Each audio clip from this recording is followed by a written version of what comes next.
E aí pessoal, trazendo para você a segunda aula remota, hoje através de um link no YouTube. Só relembrando um pouquinho da aula passada, nós tivemos a aula pelo Google Meet e fizemos algumas discussões com relação da geografia e pandemia, o versus pandemia, né? Entendemos o que é endemia, surto, epidemia e pandemia. E também entendemos por que a doença que foi lá na China se expandiu por todo o mundo. Uma das causas da expansão, né? A questão da globalização. E agora iniciando pelo nosso livro, primeira unidade. Tenho colocado a foto lá no livro de vocês e vocês disseram que eram. Nós iniciando como regionalização do mundo, certo?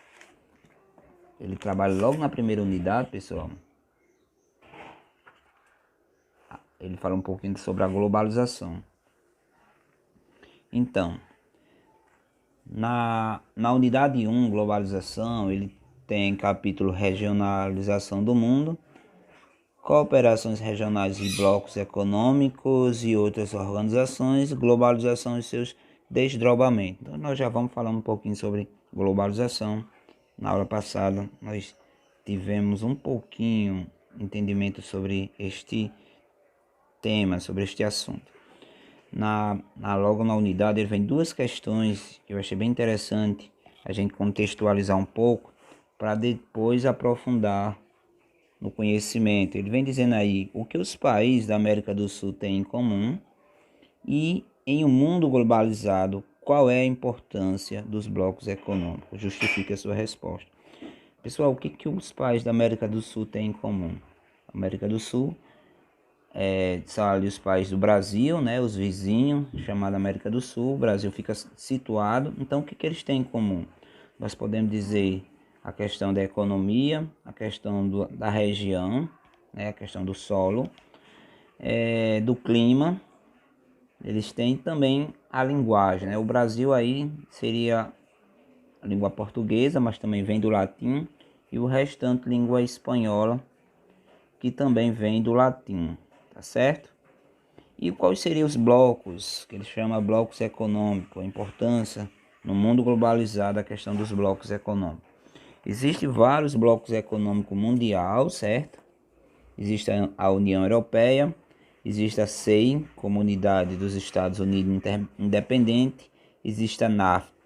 Vou destacando apenas aqui, pessoal, o Mercosul, que é o Mercosul, Mercado Comum do Sul, que é justamente os países da América do Sul, certo? Então foi criado em 1993, envolveram alguns países da América, não foram todos os países da América, tá certo? Quais são os países? O Brasil, Argentina, Paraguai, Uruguai e Venezuela. São 5 países que fazem parte do Mercosul. Entende-se que aí é o livre comércio, é a questão do turismo, é a questão da própria economia. Isso favorece na comercialização e na industrialização, certo? Desses países. E também existe o Equador, Chile, Colômbia, Peru e Bolívia. Esses países, pessoal, chama países associados ao Mercosul. Pois bem, pessoal, logo na nossa primeira unidade, né, regionalização do mundo, para iniciar, dividir a superfície terrestre em regiões, ajuda a planejar uma série de atividades e planos de ações.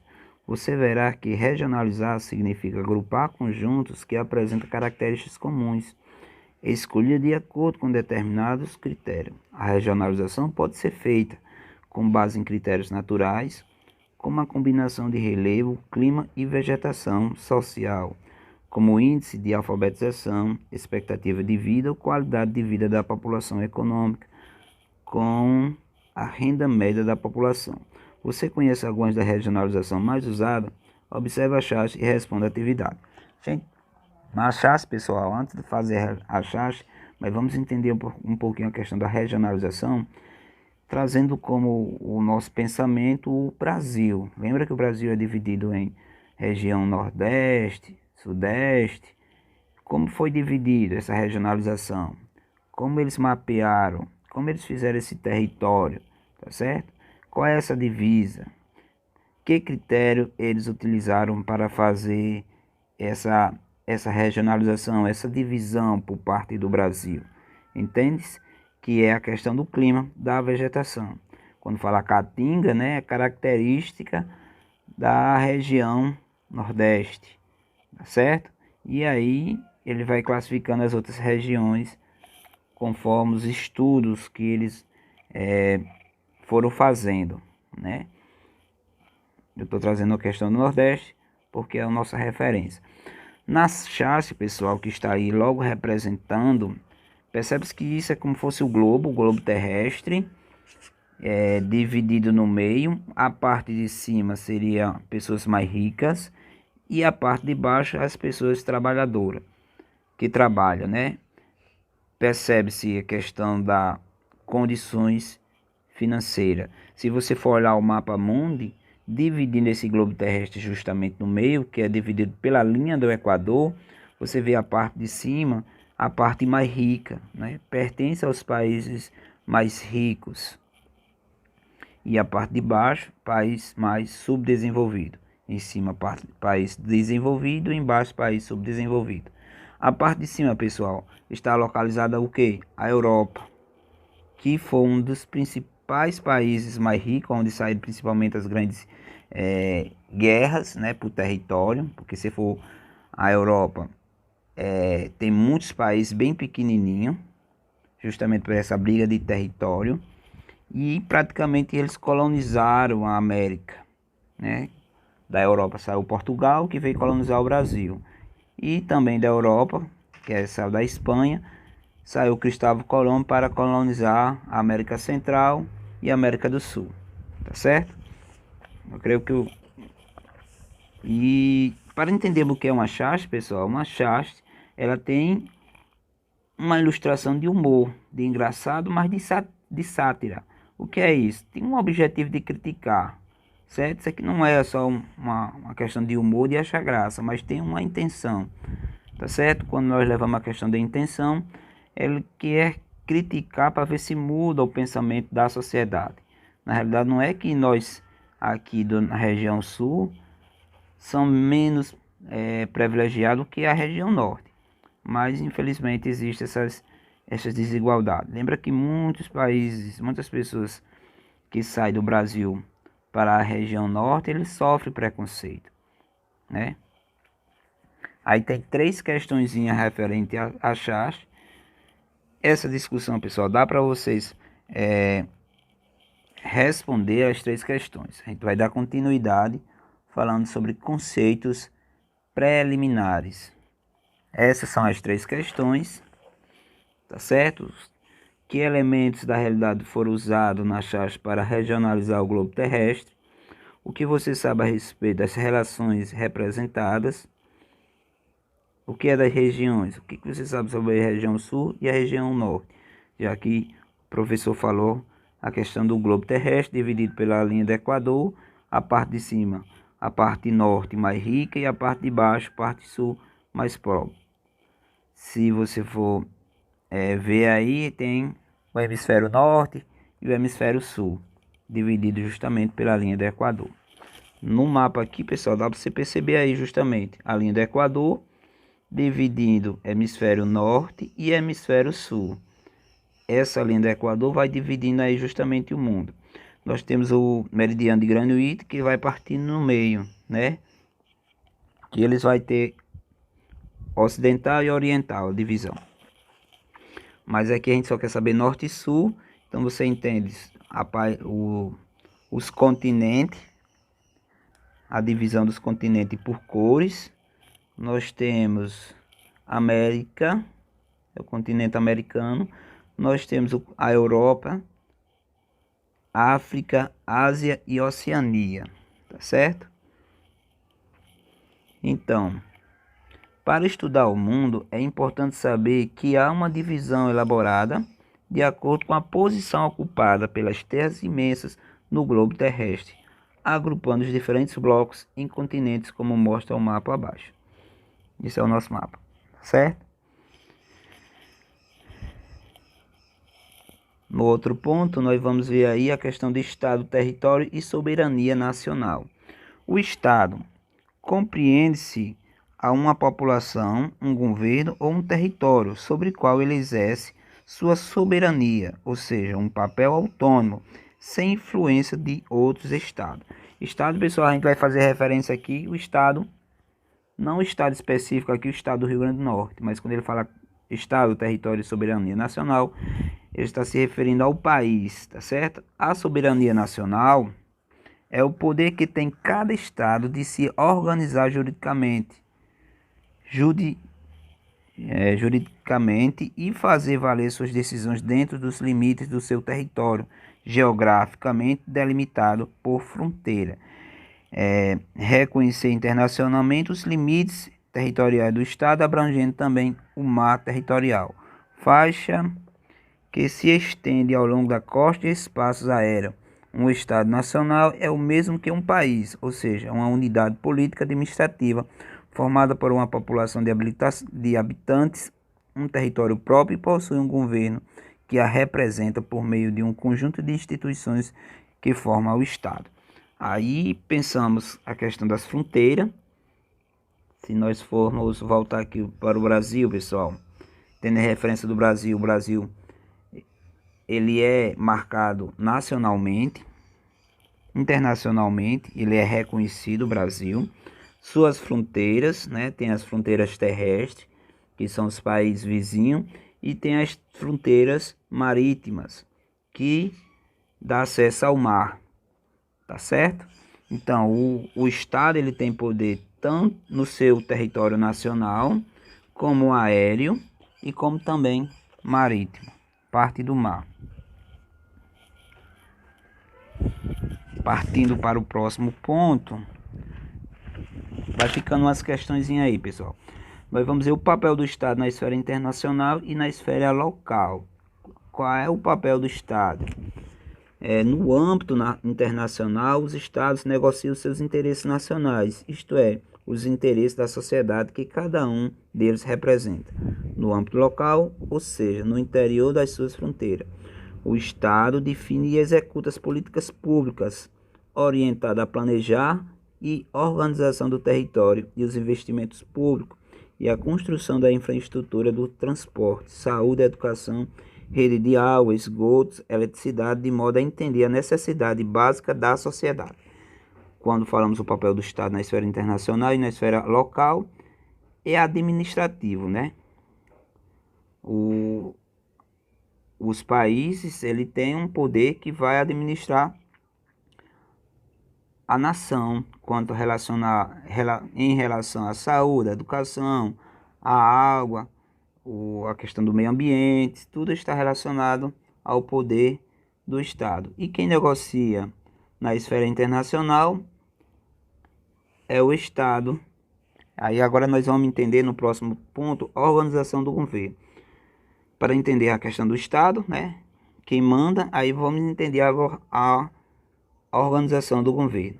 Então o governo ele pode ser aquele que comanda a nação, é o Estado, são definidos pelo governo que tem a função de administrá-lo. Existem diversas formas de organização do governo, que também pode sofrer mudanças ao longo do tempo. No texto ele vai dizer que existe atualmente, é mais frequente, o monarca e a república. Monarca, pessoal, a sua sucessão é hereditária e quem manda o poder é centralizado, apenas uma pessoa, tá certo? E a sucessão hereditária é hereditária. O que quer dizer isso, professor? É passado de família, certo? Irmão para irmão, o irmão morreu, passa para outro. E assim, o parente mais próximo da família vai fazer parte ou vai dominar o Estado. república, para que possamos entender república, é a questão do nosso Brasil, né? Uma república. Ele não domina sozinho, é dividido o poder, e a escolha é democrática. Então ela é o voto, certo? Se você for ler aí, ó,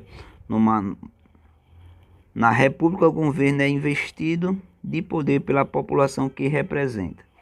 Então, ó, queria que você lesse o texto para vocês entenderem melhor, certo? No regime de governo, nós temos o democrático e o autocrático. Democrático, pessoal, é a questão do voto, da democracia. Exemplo, o nosso diretor da nossa escola, ele foi eleito democraticamente. Por quê? Porque vocês foram lá, fizeram a votação, foram os seus pais, os representantes, e fizeram a votação para Ismael, né? Então ele foi eleito democraticamente. E o autocrático, professor, o que é autocrático? É a questão do autoritarismo. O Brasil já viveu esse tempo de autocracia, que foi a ditadura militar. A ditadura militar, ele era autoritário, ou seja, não tinha ninguém ou nenhuma sociedade que fosse contra eles. Aí eles iriam perseguir, ou às vezes algumas pessoas fugiam para outros países, ou o próprio poder militar procurava providenciar atos para calar a boca das pessoas que iriam contra ele. Então é chamado autocrático, certo? E ele aí no segundo parágrafo, falando aí, no que diz respeito ao sistema de governo, o parlamentarismo e o presidencialismo. Aí vem o parlamentarismo, é um sistema representado, que tem como base um parlamento, formado por um gabinete ministerial, poder legislativo, encarregado de legislar sobre as questões relativas ao governo, dando sustentação política ao executivo, exercido em geral pelo primeiro-ministro. No presidencialismo, o representante do poder executivo é o presidente. Pronto, ele falou aí justamente o presidencialismo, que é o nosso regime, nosso sistema de governo, tá certo? Mas também existe o parlamentarismo, né? Nós temos a foto do parlamentarismo da Alvorada aí, tá certo? No livro ele também traz aí o Palácio de Windsor, em Londres, no Reino Unido, tá certo?